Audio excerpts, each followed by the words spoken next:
Hello friends, मैं दीपक चौरसिया आप सभी का अपने यूट्यूब चैनल एमए मालिक कॉम्पिटिटिव क्लासेस पर स्वागत करता हूं। विद्यार्थियों, अध्यापक के लिए अन्य विषयों के साथ साथ बाल विकास एवं शिक्षा मनोविज्ञान का ज्ञान रखना परम आवश्यक है। एक और जहां बाल विकास एवं शिक्षा मनोविज्ञान का ज्ञान हमारी शिक्षण प्रक्रिया को प्रभावशाली, सरल एवं रुचिकर बनाता है, वहीं दूसरी ओर यह अध्यापक में पूर्णता भी लाता है।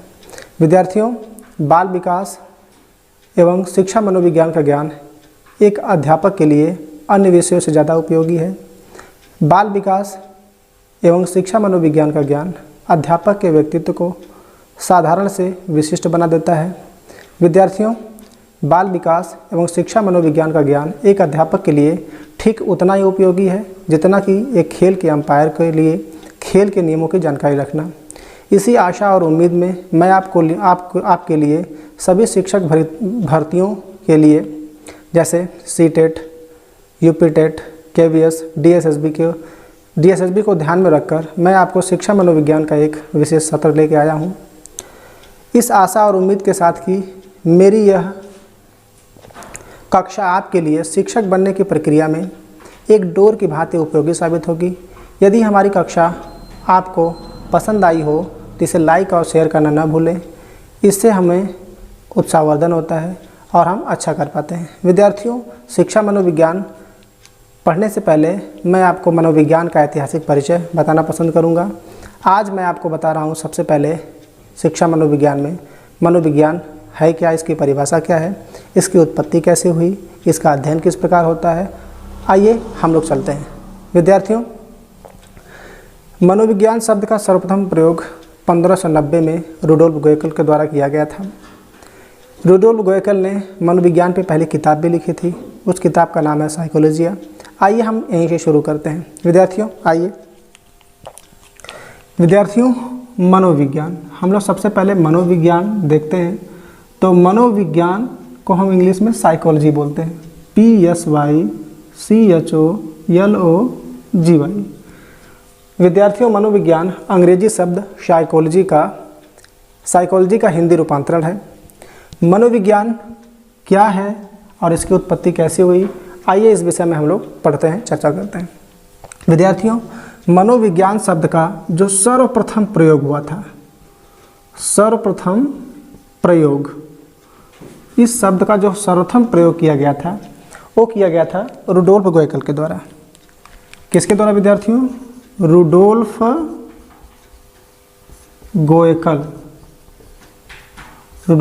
के द्वारा।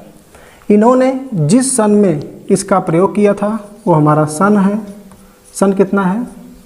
1590। और जो मनोविज्ञान की पहली किताब प्रामाणिक तौर पे मानी जाती है उस किताब का नाम क्या था? मनोविज्ञान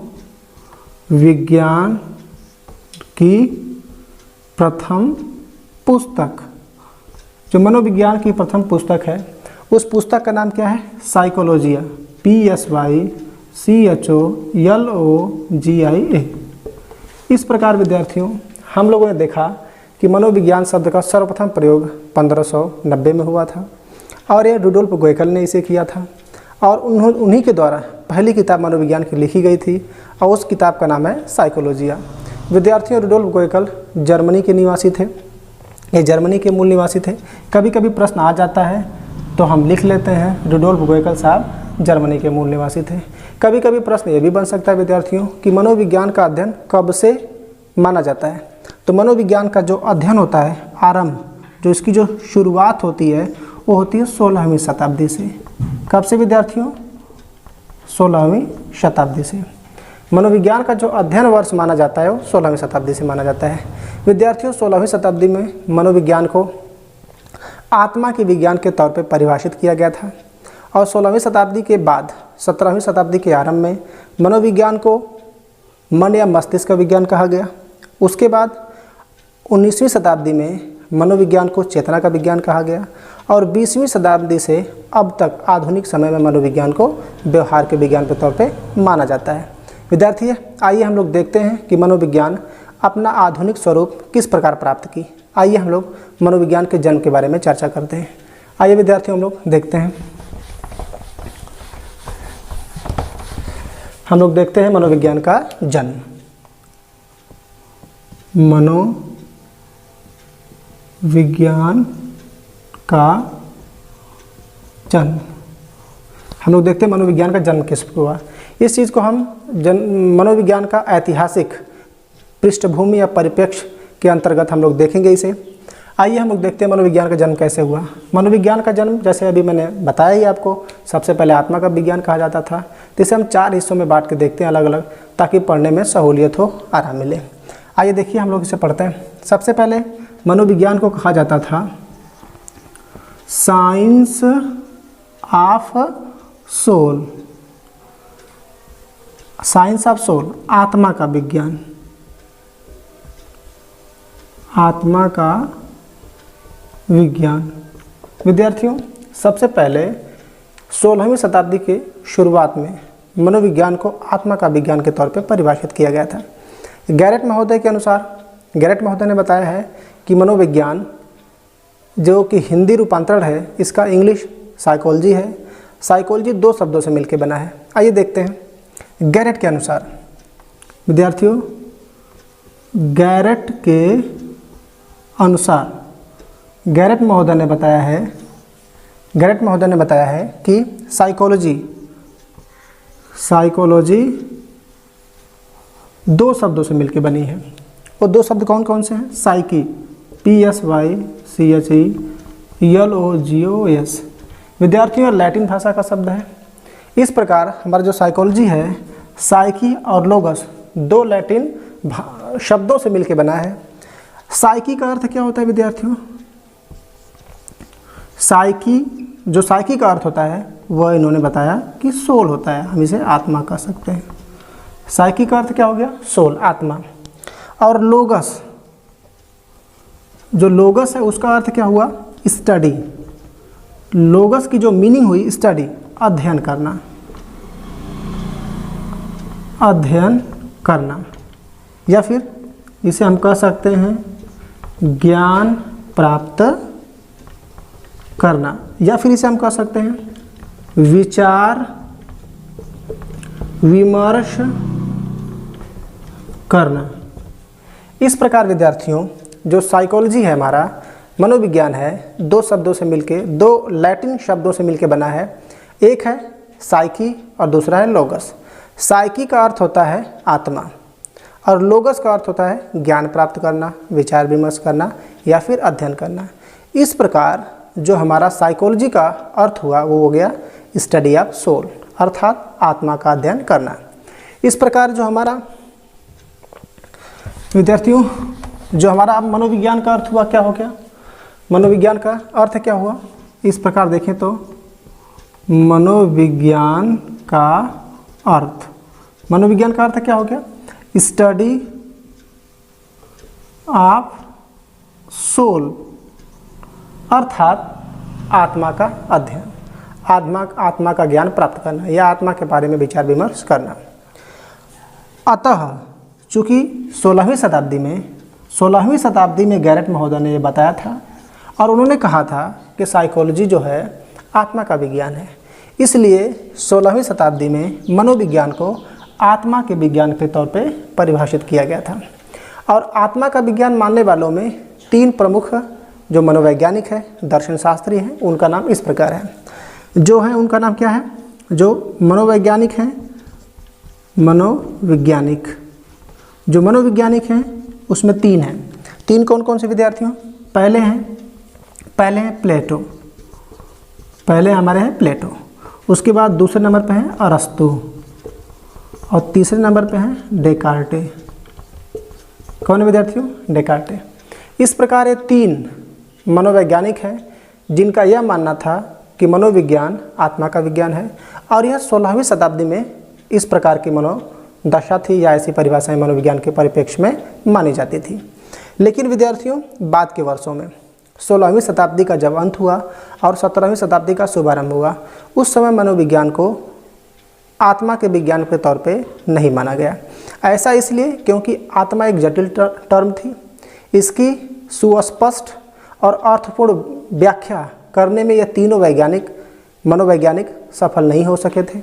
इस वजह से इस परिभाषा को नकार दिया गया और मनोविज्ञान की एक नई परिभाषा का प्रादुर्भाव हुआ। विद्यार्थियों, आत्मा और शरीर हमारी दो चीज़ें होती हैं। आप भी आत्मा के बारे में विचार विमर्श कर सकते हैं। आत्मा के अभाव में हमारे शरीर का कोई वजूद नहीं होता और हर आत्मा शरीर ही ढूंढती है। जब आत्मा और शरीर का सम्मिलन हो जाता है तो मानव जीवन की उत्पत्ति होती है। तो आइए विद्यार्थियों, अब हम आगे देखते हैं। विद्यार्थियों, जब मनोविज्ञान को आत्मा का विज्ञान मानने से इनकार कर दिया गया, उसके बाद मनोविज्ञान को मन या मस्तिष्क का विज्ञान कहा गया। क्या कहा गया? जो दूसरा चरण है वो क्या है? साइंस ऑफ माइंड, मन मस्तिष्क का विज्ञान।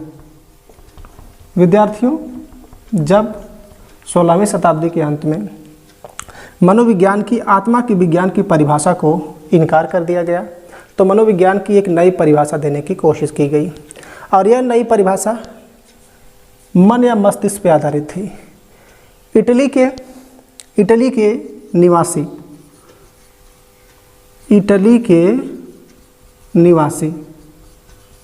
के निवासी पाम्पानोजी, कौन विद्यार्थियों? पाम्पानोजी और उनके सहयोगी। विद्यार्थियों, जब मनोविज्ञान को आत्मा का विज्ञान मानने से इनकार कर दिया गया तो उसके बाद मनोविज्ञान को पुनः परिभाषित करने का प्रयास किया गया। उन प्रयासों में सर्वश्रेष्ठ प्रयास पाम्पानोजी और उनके सहयोगियों का माना जाता है।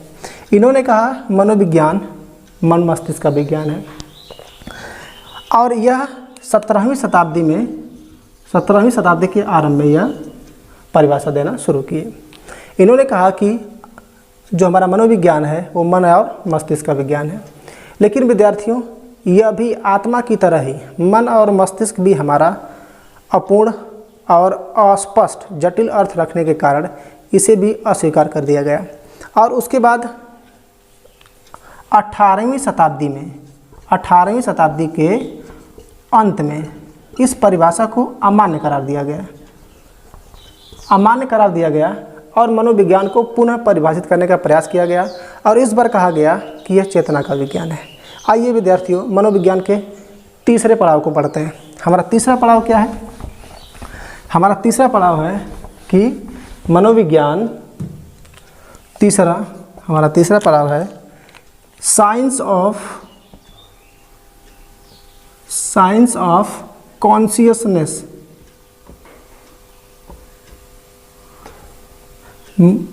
चेतना का विज्ञान।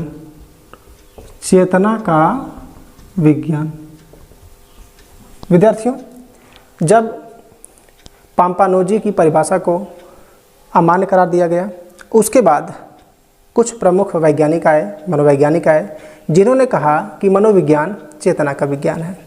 चेतना का विज्ञान मानने वालों में प्रमुख रूप से कौन कौन है? ये 19वीं शताब्दी में शुरू हुआ। विद्यार्थियों, ये 19वीं शताब्दी में शुरू हुआ।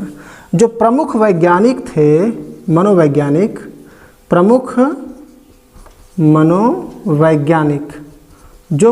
मनोवैज्ञानिक थे जिनका यह मानना था कि मनोविज्ञान चेतना का विज्ञान थी, उनमें से प्रमुख कौन थे? पहले थे वो विलियम वुंट। कौन थे? William Wundt. और जो दूसरे थे विलियम वुंट के बाद विलियम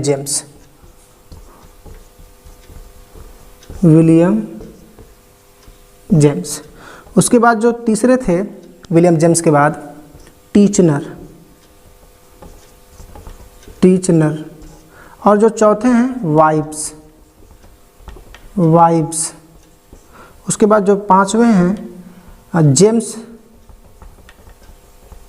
सल्ली, SULLY। विद्यार्थियों, यह 5 मनोवैज्ञानिक थे जिन्होंने 19वीं शताब्दी के आरंभ में मनोविज्ञान को चेतना का विज्ञान माना और कहा मनोविज्ञान चेतना का विज्ञान है। उनमें प्रमुख है William Wundt, William James, Titchener, वाइब्स और जेम्स सल्ली। विद्यार्थियों, इन दोनों लोगों ने मनोविज्ञान में काफ़ी प्रमुख काम किया है। विलियम वुंट और विलियम जेम्स, इन लोगों ने काफ़ी प्रमुख काम किया है। आइए थोड़ा सा हम लोग इनके बारे में चर्चा कर लेते हैं। विद्यार्थियों, हम में से कई लोगों को ये बात पता होगी कि जो मनोविज्ञान है वह दर्शन शास्त्र के अधीन था। प्राचीन काल में दर्शन शास्त्र के अधीन था, अर्थात मनोविज्ञान का अध्ययन दर्शन शास्त्र के विषय के अंतर्गत ही किया जाता था। जैसे कि कक्षा 10वीं तक हमारे यहाँ अभी भी सामाजिक विज्ञान में ही भूगोल, इतिहास और समाजशास्त्र, बाकी ये सब विषय पढ़ लिए जाते हैं, उसी प्रकार ये भी था। मनोविज्ञान दर्शन शास्त्र के अधीन था, लेकिन दर्शन शास्त्र से अलग करने का श्रेय विलियम जेम्स को जाता है। किसको जाता है? विलियम जेम्स को। विलियम जेम्स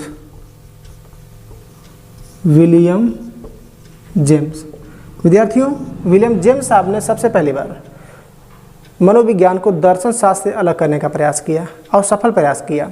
इसलिए कहा जाता है कि विलियम जेम्स ने मनोविज्ञान को दर्शन शास्त्र की तंग गलियों से मुक्त किया था। ये भी प्रश्न अगर हमारी परीक्षाओं में पूछे कि दर्शन शास्त्र से मनोविज्ञान का अलग करने का श्रेय किसे जाता है, तो हमारे कौन है? William James. ये मूल रूप से अमेरिका के निवासी हैं। कहाँ के निवासी हैं? अमेरिका। अब विद्यार्थियों, अमेरिका में इन्हें मनोविज्ञान का जनक के तौर पे भी जाना जाता है। ये अमेरिकी मनोविज्ञान के जनक हैं। इन्होंने ही अमेरिका में मनोविज्ञान के सारे जितने भी इंस्टीट्यूशन थे शुरुआत किए थे। और ये तो विलियम जेम्स हो गया। अब विलियम वुंट की बात करते हैं। विलियम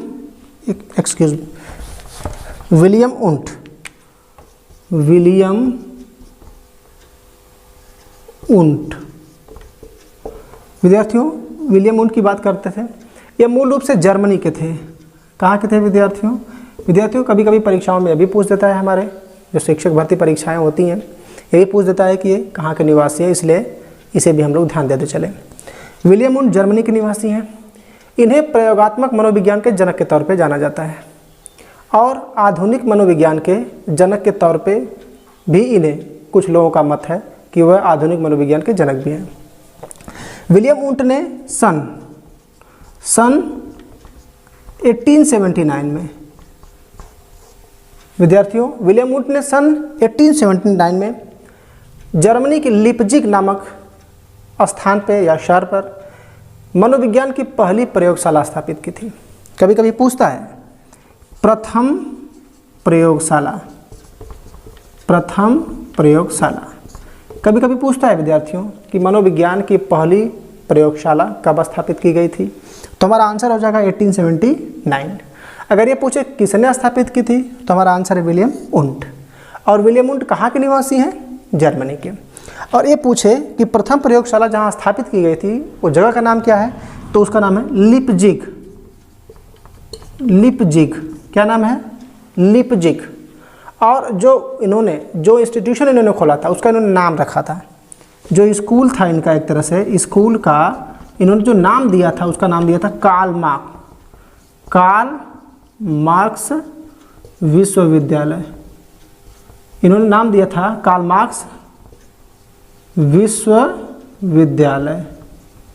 इन्होंने कार्ल मार्क्स विश्वविद्यालय नाम दिया गया था। विद्यार्थियों, इसलिए प्रयोगात्मक मनोविज्ञान के जनक के तौर पे विलियम वुंट को श्रेय दिया जाता है। अगर हमसे पूछे कि प्रयोगात्मक मनोविज्ञान के जनक कौन है, तो हमारा आंसर होगा William Wundt.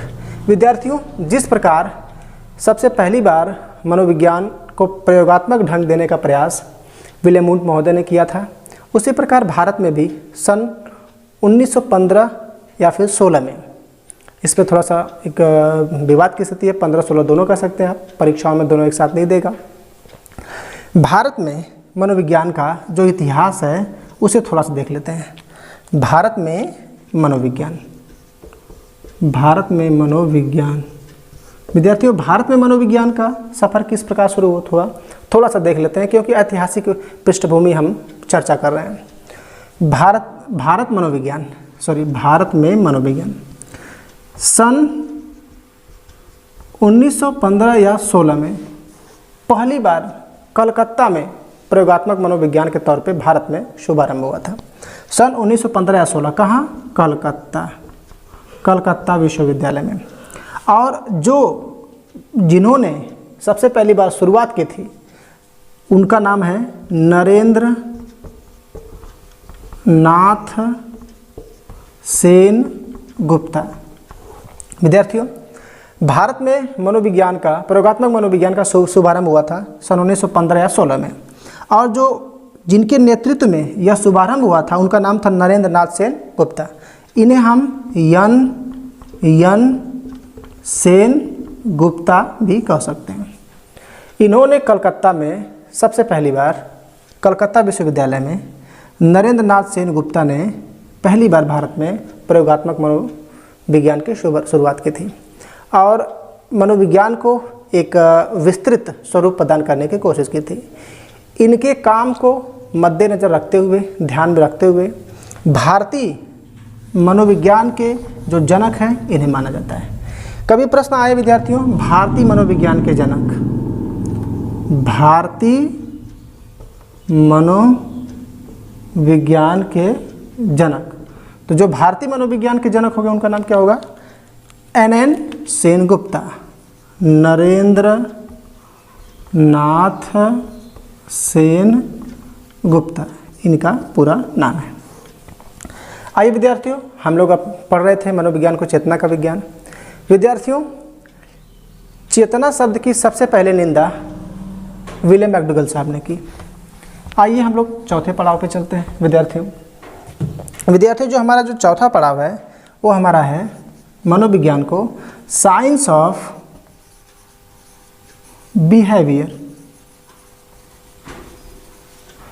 Science of behaviour, व्यवहार का विज्ञान।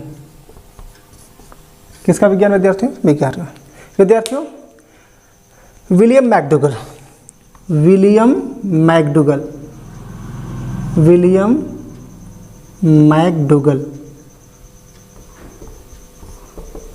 विद्यार्थियों विलियम मैकडूगल पहले मनोवैज्ञानिक थे जिन्होंने चेतना शब्द की घोर निंदा की और इन्होंने कहा कि मनोविज्ञान चेतना का व्यवहार नहीं बल्कि मानव व्यवहार का यथार्थ विज्ञान है। इन्होंने अपनी किताब लिखी जिसका नाम है आउटलाइन साइकोलॉजी।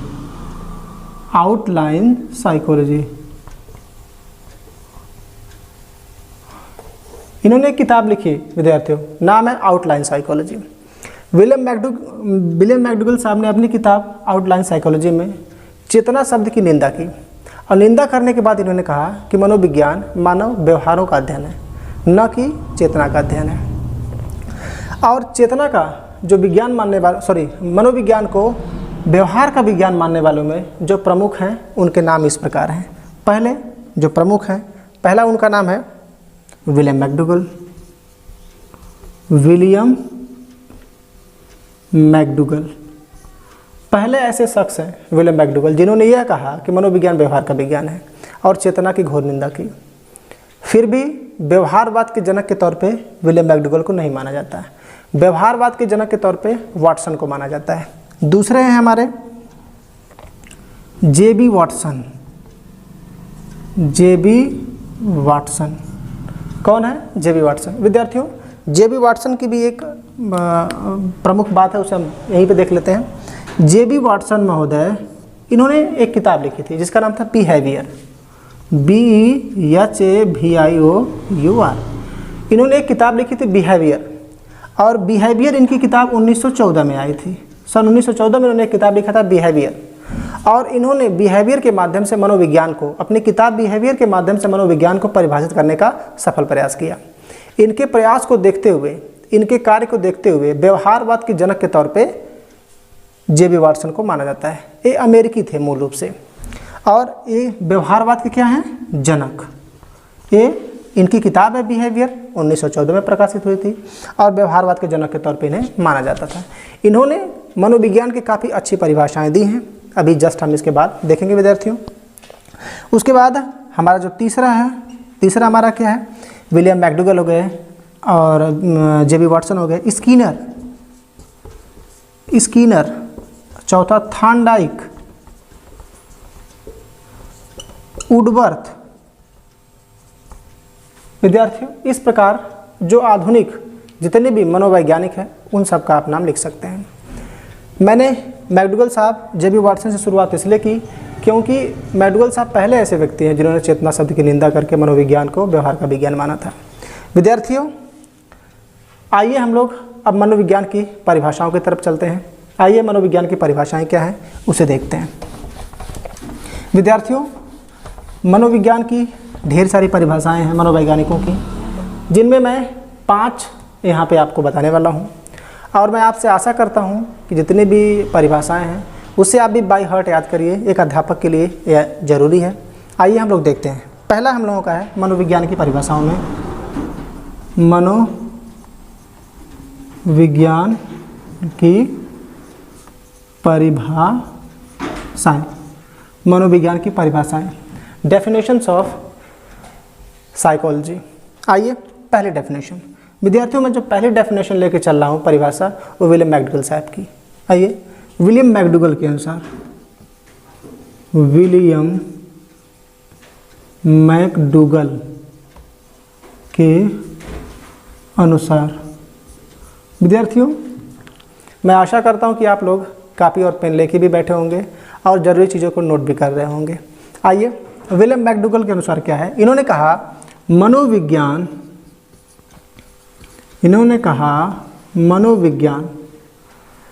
आचरण एवं व्यवहार। इन्होंने कहा, विलियम मैकडूगल साहब ने कहा, मनोविज्ञान आचरण एवं व्यवहार का यथार्थ विज्ञान है।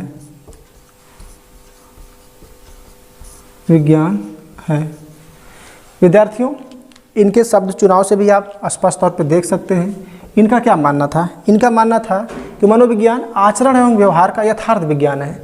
इन्होंने यथार्थ शब्द को अपने परिभाषा में शामिल किया। यथार्थ अर्थात मनोविज्ञान संपूर्ण रूप से पूरी तरह से टोटली डिपेंडेंट है एक ह्यूमन के बिहेवियर पे। आइए हम लोग दूसरी परिभाषा देखते हैं। दूसरी जो हमारी परिभाषा है वाटसन साहब की है, जो व्यवहारवाद के जनक हैं। वाटसन के अनुसार, जेबी वाटसन के अनुसार, देखिए विद्यार्थियों, जेबी वाटसन ने कहा, इन्होंने क्या कहा, इन्होंने कहा मनोविज्ञान व्यवहार का शुद्ध, वाटसन साहब ने कहा मनोविज्ञान व्यवहार का शुद्ध, निश्चित, धनात्मक एवं सकारात्मक विज्ञान है। विद्यार्थियों, वाटसन महोदय ने क्या कहा, वाटसन महोदय ने कहा, इन्होंने कहा कि मनोविज्ञान व्यवहार का शुद्ध, निश्चित, धनात्मक एवं सकारात्मक विज्ञान है। इन्होंने मनोविज्ञान को पूरी तरह से व्यवहार का विज्ञान मानते हुए परिभाषा प्रस्तुत की है। आइए विद्यार्थियों, एक परिभाषा और देखते हैं। आइए एक और देखते हैं। अब हमारी तीसरी परिभाषा है स्कीनर के अनुसार। स्कीनर के अनुसार विद्यार्थियों, स्कीनर महोदय ने मनोविज्ञान की परिभाषा देते हुए बताया है। इन्होंने कहा मनोविज्ञान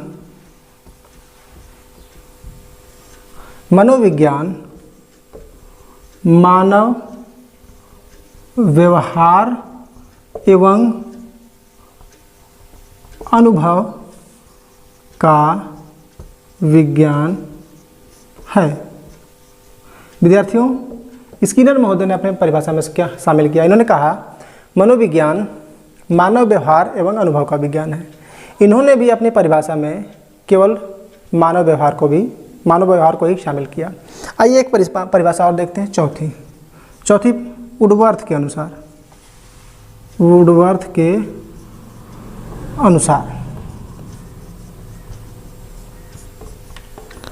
आइए विद्यार्थियों, हम लोग वुडवर्थ के अनुसार देखते हैं। इन्होंने कहा मनोविज्ञान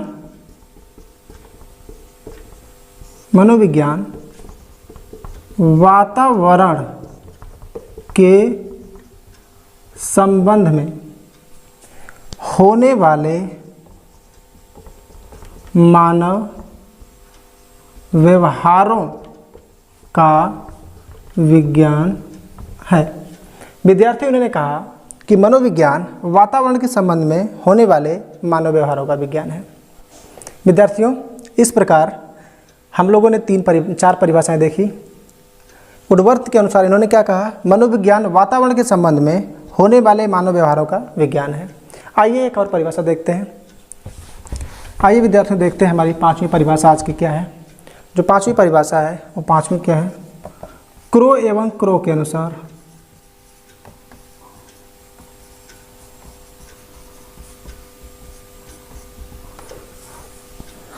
क्रो एवं क्रो ने क्या परिभाषा दी? इन्होंने कहा मनोविज्ञान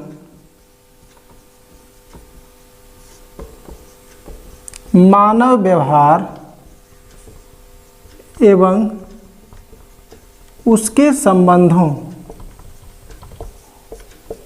संबंधों का विज्ञान है।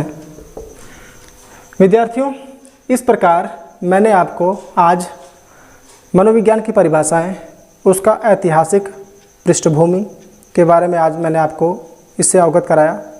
आशा है विद्यार्थियों आपको मेरी ये वीडियो पसंद आई होगी। अगर आपको मेरी वीडियो पसंद आई है तो इसे लाइक और शेयर करना ना भूलें। आज के लिए बस इतना ही। धन्यवाद।